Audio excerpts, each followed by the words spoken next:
आज मुझे एक टेक्निकल सी जैसा टॉपिक है हमारा। बेसिकली सप्लाई की ना 3 किस्म की टाइप्स होती हैं जो कि समझनी बड़ी ज़रूरी हैं।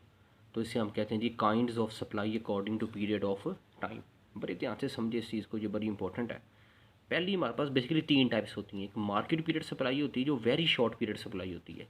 दूसरी शॉर्ट पीरियड होती है, फिर लॉन्ग पीरियड होती है। ये वेरी शॉर्ट होती है।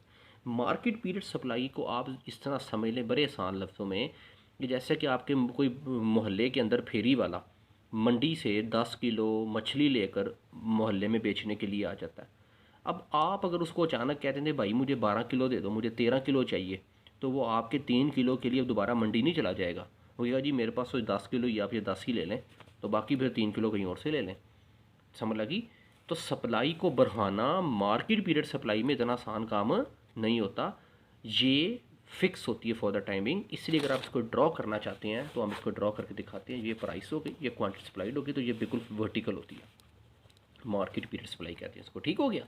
मतलब वही मैं आपको बता रहा हूँ कि ये 12 केजी फ़िश है, 12 केजी फ़िश है।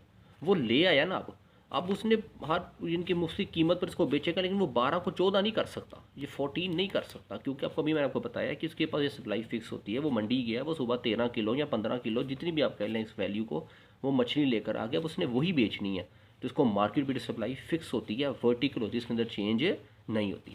उसके बाद अगली कौन सी हमारी जी? Short period supply. Short period supply जो होती है ना, ये आप अपनी ज़िंदगी में मोस्टली देखते हैं जी कि इन केस के अंदर ना आप अपने पास फिक्स फैक्टर की आपके ऊपर ना एक कंडीशन लगी होती है। बड़े ध्यान से समझे इस बात को। फिक्स फैक्टर का मतलब ये है कि फ़र्ज़ के होता ये है कि हमारे पास इतना टाइम स्पैन नहीं होता, इतना टाइम स्पैन नहीं होता कि हम आउटपुट को बढ़ाने के लिए न्यू फैक्ट्री लगा लें या न्यू प्लांट लगा लें। इतना हमारे पास टाइम नहीं होता, या हमारे पास कोई फाइनेंशियल कॉन्स्ट्रेंट होते हैं कि इसको नहीं बढ़ा सकते।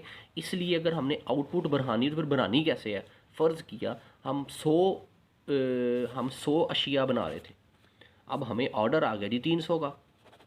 तो फैक्ट्री तो नहीं आप लगा सकते, प्लांट आप नहीं लगा सकते। 300 बनानी कैसी हैं? 300 बनाने के लिए आप शिफ्टें लगाएंगे, आप 3 शिफ्टों में काम करेंगे। तो लेबर की शिफ्टें लगाकर उसको काम करेंगे। ठीक है? इसलिए क्योंकि इसके अंदर सप्लाई को बढ़ाना महदूद होता है, इसलिए आपको इसकी जो कर्व होती है, अगर उसको पी और क्यू एस कहें, तो ये रिलेटिवली इनएलास्टिक होती है। क्या होती है जी? ये इनएलास्टिक। याद रखिए, ये रिटन टेस्ट के अंदर या इंटरव्यूज़ में बहुत इंपॉर्टेंट क्वेश्चन है कि इसकी शेप कैसी होती है, इलास्टिक होती है, इनएलास्टिक होती है, कैसी होती है। अब आगे जी लॉन्ग पीरियड सप्लाई। और जैसा कि नाम से ही पता है, अगर पी यानी इसको क्यू एस करें तो ये मोर इलास्टिक होती है। ये क्या कहलाती है जी? मोर इलास्टिक होती है। मतलब ये है कि ये लॉन्ग पीरियड होता है। लॉन्ग पीरियड के अंदर आप फैक्ट्री को चेंज कर सकते हैं, प्लांट का साइज़ बढ़ा सकते हैं, अपनी पैदावार को चेंज करने के लिए हर एक हरबा इस्तेमाल कर सकते हैं। इसलिए लॉन्ग पीरियड सप्लाई जो होती है वो मोर इलास्टिक होती है।